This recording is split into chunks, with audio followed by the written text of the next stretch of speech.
everyone, it's Natalie. So I am here today. Sorry, I have the worst throat clearing issue this morning. I think it's probably because it got warm here. Like we had a temperature of like 83 the other day, and then everything just popped. And it was like February the 27th or 28th, somewhere in there. It was just crazy. And then the next day it plummeted to 28 degrees. What can you do? Global warming. Thank you very much. So this is the Science Tarot. So this is kind of an oldie but goodie, I would say. An oldie but goodie. It is not a new deck, either to the community and the world, nor to, this is not actually a physically new copy. It is a gently used copy that I got on Mercari for a ridiculously low price that I can't recall now, maybe 17 or 18 bucks, right? Which is, for an indie deck, is great. This came out, I want to say, maybe in 2010. And it's one that's been on my radar for a long time, maybe since 2018 was when I realized it was out there. It's been on the list. I just kind of never went for it and got a copy. I can't remember why, but it just was not the deck that I needed to work with at the time. And then I saw it pop up on Mercari, and again, I often have a balance on Mercari because of selling stuff on there. And when I saw how inexpensive it was, I just couldn't resist. So I went ahead and got it. I'm pretty sure it's still available on Etsy, you know, from the original Etsy seller. These are the backs. I didn't realize at first, but it's a chalkboard. Isn't that cool? Which is how I learned math and science, was on a chalkboard. Now they are so arcane that nobody ever uses them anymore, although they are fabulous. And I think, like, in terms of like fabulousness, retro speaking fabulousness, most people would love having a chalkboard, but in terms of practicality, I guess it's just not as practical anymore. But anyway, yeah, so the premise of the deck, the guidebook is great. I haven't really had a chance to work with it yet. I did start kind of reading through it. It is a collaborative deck, which I don't think I realized until, yeah, there we go, copyright 2010. So I never realized when I got the deck initially that it was, or when I was interested in it, that it was a collab deck, but it is. So these are all the different people who are involved. Some of the images come from the Hubble telescope, so they're sort of adapted from there. So these are the creators, and these are the different artists of the different suits, which is pretty awesome. And then, yeah, contained within, what is Science Tarot? Discovering your own story, a guide to the hero's journey, adapted for the Science Tarot, face cards as portraits of scientists, and then a walkthrough of the Science Tarot. How is it used? Sample layout for, yeah, and spreads.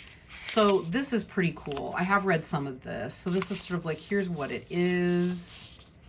You know, this is about discovering your own story and the mythology of Joseph Campbell and the hero's journey. And then what they've done is just basically apply the hero's journey to the work of science in general, which is awesome. And then they've laid out all the steps for the hero's journey so that you really have a sense of what that is, which is a very, critical thinking, science-y thing to do, right? Is just to lay that out in black and white and make an outline from it. So you have the call to adventure, the refusal of the call or the reluctant hero meeting the wise mentor, the threshold that marks the beginning of the adventure, initiation by ordeal, task, or test, resolution of trials and revisiting the mentor. return with the knowledge into everyday life, or with new knowledge into everyday life, using new knowledge to defeat the dragon, death of old self, creation of new self, and then completion of quest. Yeah. And then we get, you know, the different portraits of the scientists. So we get a sense of like how they're using the quartz that way. So the explorer is in place of the page, right? It's a seeker whose initial curiosity about the world opens a gateway to scientific inquiry. The symbolic neurotransmitter is dopamine. Is that not awesome? Then we get the innovator, right? So for a lot of us now, with all of the neuroscience innovation, we understand exactly what's meant by that, right? And what those neurotransmitters do to us. So it gives us an added, you know, feel for those, which could be then applied to other tarot decks where it's appropriate. The innovator, or the knight, is the devoted researcher whose persistence and invention reveal new insights. Right, so the symbolic neurotransmitter there is serotonin. The storyteller, or the queen, the negotiator, whose intelligence and empathy welcome others into scientific discovery. The symbolic neurotransmitter is oxytocin, right? The connecting, the bonding, the tend and befriend. Then the visionary, or the king, the director who drives scientific study forward into new territory with vision and hope. The symbolic neurotransmitter is testosterone. And it should be noted, in case we aren't all familiar with this, regardless of the way that you identify, if you are genetically or biologically, rather genetic, everybody's genetic, it's early in the morning. If you are biologically female at birth and you continue to identify as female throughout your life, you're still getting testosterone. We all still have it. So, and it does does similar things in all of us. It does give us drive. Yeah. So then the wands are creation. The icon is the Bunsen burner. The pentacles as exchange. So the icon is the magnifying glass. So elements created in the stars now interact. All right, and the wands, we begin with the stars, right? The elements, planets form, etc. Pentacles, elements interact, form molecules, planets, organisms, etc. So the fields of geology and chemistry are where we're at. And then the swords are observation. So the icon is a scalpel. You know, from matter emerges consciousness, which divides the world into observer and observed. So physics, math, scientific method, etc. We explore the power to shape the world. And then the cups are integration. So the icon is the beaker. So we get the stories of science and human experience that lead us back into the world, again, not simply as an observer, but as a participant. So through biology and ecology with the scientific method, we explore the realm of human emotions and relationships. And then with the major arcana, as science stories, we get powerful stories that offer helpful stepping stones to each of us, shared experiences, moments of transformation and familiar characters. Each major arcana card invites us to find our own story within the realm of science. Okay. And then we see, like, you know, how that all plays out. So yeah, I just think that's a really neat, it's just neat. And I loved science when I was in school. I didn't always have I had some pretty bad science teachers, actually, as I recall, but I still loved the subject. My dad taught science and math, so that's probably why, because he was also very much a humanitarian. And probably, I would say, in terms of the suits here, would have been a cup or a beaker or a storyteller, you know, somebody who connects. He would have been the queen. He would have been a queen or a storyteller because of the way he taught. So we have the student or the fool, right, stepping off into endeavor. We've got the musician or the ribosome. So genetic makeup and DNA. The High Priestess or the Benzene Dream. Really cool way to do that one. Mendel's Peas. I'm going to do it this way because I need to have a certain distance, I think, from the camera. I think that, yeah, that's better. Mendel's Peas or the Empress. I still don't know quite what that means. Maybe we'll look. Since that's been befuddling me every time I look through the deck. I'm like, what? What's going on there? And I'm doing this out of order because they, you know, they place it at the end. But okay, so Gregor Mendel, a monk in the 1800s, experimented with pea plants, patiently nurturing them as they grew, withered and grew again in his garden. Curious about the passing of physical traits from parents to children, he chose to observe generations of pea plants, which produced hybrids he could easily cultivate. He watched for whether yellow or green pea pods, white or purple flowers, and other selected qualities would be inherited from the parent plants. Through this cycle of life, death, and reproduction, Mendel uncovered the process of inheritance, how traits, dominant and recessive, are passed from parent to offspring. From these fruitful lifelong efforts, he became known as the father of genetics. The Empress represents the nurturing attentiveness of Mendel, as well as the natural processes he studied so closely and respectfully. This is a time for gestation, growth, patience, and attention. That is beautiful. Oh my God, I'm so glad I looked at that finally. So this is, again, it's a new deck to me. I have had it for, embarrassing, but probably three or 4 weeks, maybe. Where are we? I'm recording this on March 3rd, and this is a 3. Look at that. But I haven't put it to use yet, or really had the time to get into studying it. But now it makes me want to. I also love that it's the Empress, but we're getting the story of a monk. I have a feeling that'll probably happen a lot in here, but they do make an effort to include a lot of female scientists and kind of they do take gender out of the equation to a large degree in many respects here. We have crystallization, the Emperor. So anybody who's dissolved sugar in water and then let it reform onto a string knows about that. Making things solid with that 4. And then the 5, we have the Professor as the Hierophant. We have binary stars for the Lovers.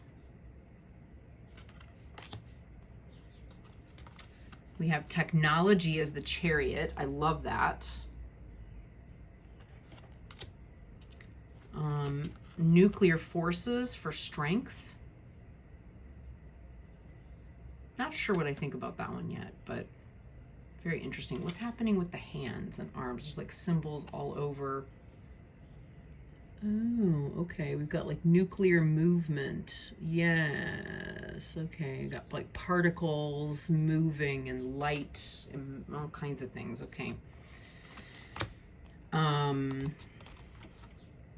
Fermat's last theorem is the Hermit. I love that. Yeah, that like six-sided star in there, almost like a, ooh, yeah. Reflection. That's really cool. Schrodinger. I love this one. Schrodinger's cat as the Wheel of Fortune. Whether the cat's alive or dead. Oh, it's a good one. It's a good one. Conservation of energy for justice. That's a good one too. Potential energy, the Hanged Man. That's so cool. I love that. It's such a cool analogy too, right? The potential, everything's in suspension. It's about to release. Phase transition, death. So we have something, you know, ice melting. We get steam and we get water. It's liquid. That's really cool. Then this one took me a minute. I had to really look at it and then think about it, and then it suddenly dawned on me what it was. So it's temperance and tolerance of uncertainty, right? Which again are things that I tend to like that. I actually don't mind uncertainty about lots of things at all. But in part, well, there's a lot of reasons for that. But what we're looking at here, right, is we've got the 3 scientists in their lab coats, blindfolded, and they're all touching different parts of the elephant. So they're coming up with different results about the same exact thing because they're all touching different parts of the elephant, and they're not touching the same elephant, and they're not seeing the entire elephant. They're not looking at the whole picture. They're not able to see the whole picture, right? So until they can, having some tolerance of that uncertainty is wise. You know, being able to cope with that. I hope it's not a triggering image for some people because it does look like a circus elephant. I think that was maybe a choice that had to be made because otherwise we would have needed a landscape elephant. I don't know. But it's anyway, they're trying to fit it within the image, but within the vertical plane. This is a good one. Unquestioning the devil. We know the truth. We don't need to ask questions. That's a problem. Yeah. The atom bomb, the tower. Yep.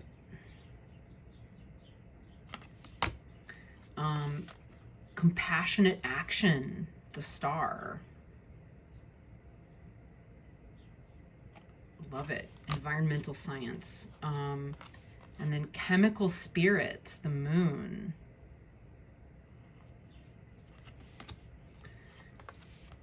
Duality of light, the sun.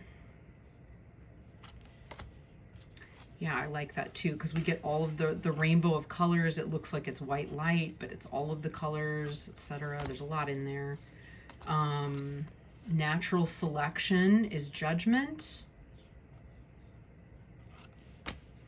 And then the world is grand unified theory. Very clever. Very, very clever. So the majors are all have a green border, right? Remember, this is from 2010. So, you know, I don't know how many editions there were of this deck or are of this deck. They may not have had enough of them to go around, you know, for there to be more than one. I don't know. But anyway, the wands are burgundy, kind of a burgundy brown color. So we have the ace is a nebula. 2 is star nursery. 3 collision. These are so pretty. Like all of the texture and detail that's in here is stunning. Brown dwarf is 4 of wands. Fusion for 5.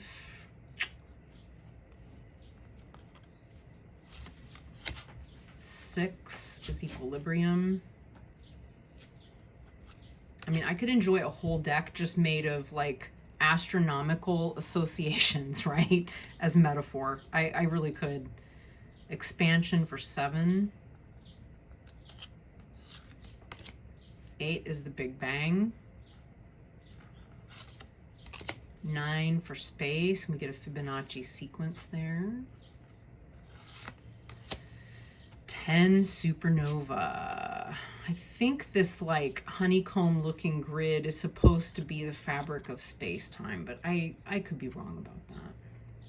Any way you look at it, that's a gorgeous image. I love that. Okay. And it is overwhelming. Then we get, for the Page of Wands, we get Caroline Herschel, who's an explorer. Sorry, out of frame there. We get Hypatia or Hypatia as the Knight or Innovator. I love Carl Sagan there as our storyteller. And Galileo Galilei is our visionary. So pretty cool. Yeah. Nice. All right. Then we have Earth or the magnifying glass. Don't know why it's a magnifying glass, but it is. So we get the formation of things. And there's our ace. Antimatter. Bonding.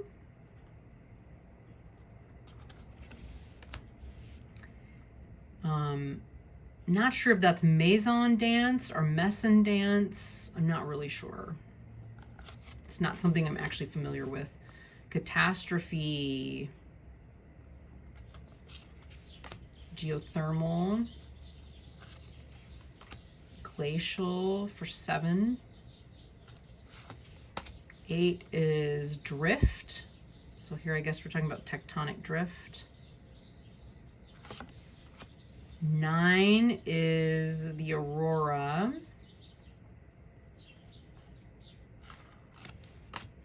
10, earthly riches.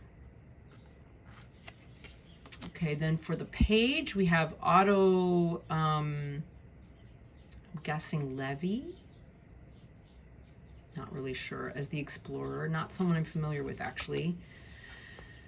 Again, not familiar with this individual. Jabir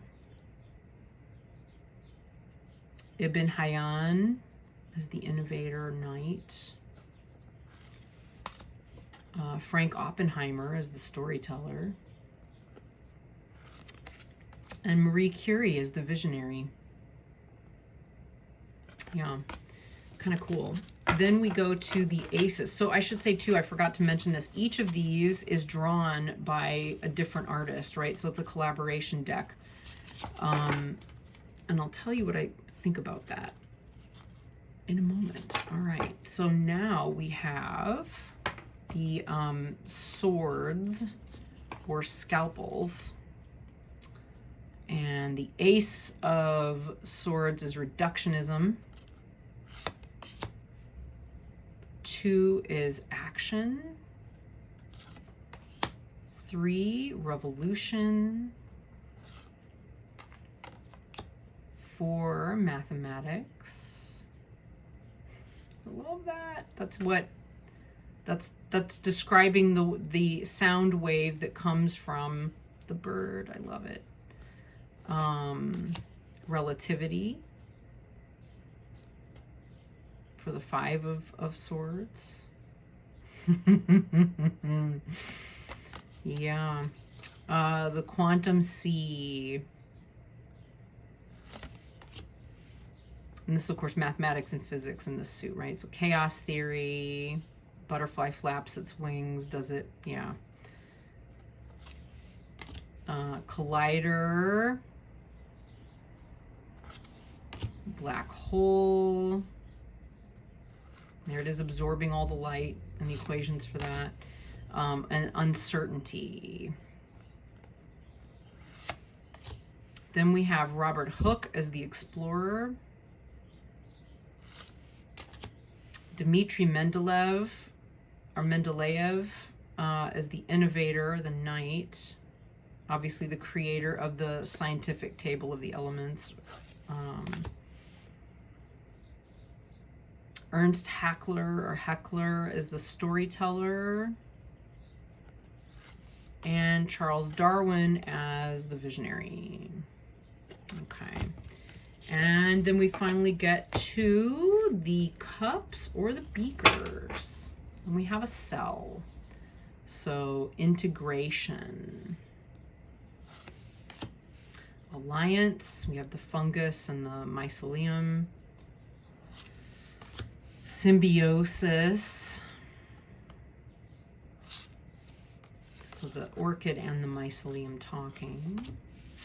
Dormancy was so cool as the 4 of cups. 5 is wildfire. Makes total sense as the 5 of cups, right? Return to the sea as the 6 of cups. 7 choices.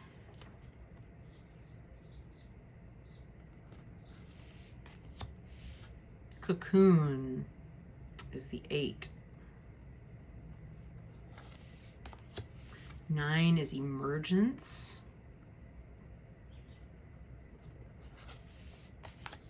10, evolving. And the Page of Cups, or the Explorer, is Maria Sibylla Marion. The Knight is Barbara McClintock, or the Innovator, Barbara McClintock. Storyteller, or the Queen, is John Muir. And the King, or Visionary, is David Bohm. All right. So, yeah, really cool deck. That said, it is, like I was saying before, we've got 5 different artists, but I feel like they all stayed so closely within certain confines that, you know, the artwork doesn't clash. You know, it doesn't feel like I'm dealing, you know, with artwork that's so far apart or disparate that there's a problem, right? It just doesn't feel like an issue. I will say it is, the deck has been shuffled quite a few times, and I don't know if it's coming across, but there is a little bit of a bend to the deck, right? It's kind of twisted because the person who shuffled did not, I think probably could not or does not bridge when they shuffle. Let me see if I can zoom out. Please work with me, camera. Zooming out, zooming out. There we go. About there, maybe? That works. So what I found, although I put the deck back in order just to film this, I filmed it before, but then needed to refilm it. So yeah, the more I kind of riffle shuffle it or shuffle the opposite direction, the more that bend is coming out of the deck and out of the cards. They don't slip really comfortably, so although, yeah, you know, that's not bad actually. The overhand is okay. It's not bad. It's an odd cardstock. It's not one I've ever come across before. It does have a paper under it, but it's, I don't know, there's like such a sharp kind of plastic feel to the deck that I'm not really as used to. It's a good size. I want to say maybe it's like standard, or if it's not standard, it's definitely close. I'm going to give it a harder shuffle the opposite way. At any rate, I think I will be able to get the bend out, worked out of the cards eventually. It seems to me that like every time I, yeah, look at that. That's getting better. Like every time I shuffle it, like with pre-loved decks, that's just going to happen. You're going to get a little bit of that. But that given, you know, or that said, I don't know how long the person had this deck or how much they used it or worked with it. I have no idea. But it feels great. I mean, in hand, it doesn't, and it looks good. They cared for it. They took care of it. But yeah, it works. I think it's going to go well together, or work well. I'm just curious, like what that change, you know, like if you use science as a more objective way of looking at the deck, like how does that play out? You know what I mean? What does that change about the way that you read? We'll just cut it and try putting a few cards out. Yeah, see, these are coming from different, although maybe not as many different, they're not shuffled that well yet.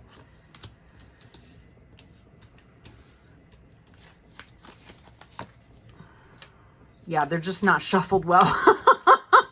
But yeah, I feel like you can get, you know, you can put them in, next to each other from different suits, and it still works visually. Let's find a different one. Let's a wand. Let's have a cup. Why not? Oh no, we have a cup. Let's have an earth. There.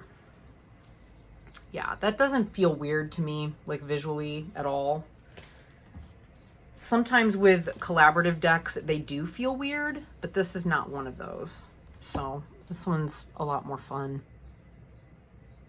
Or not, what am I saying? It feels a lot more cohesive. There we go. Cohesive is the word I wanted. Yeah. All right, friends. So that is the Science Tarot. Fun times, eh? There we go. And yeah, I'm sure I'll have a lot to say about this once I've worked with it and played with it. I say that about a lot of decks that I don't actually even get to. So, you know, I have been carrying this around with me in my bag in the hopes that at some point I will sit down and read it and play with it and mess with it. So there we go. All right, friends, I will see you again soon in the next one. Bye.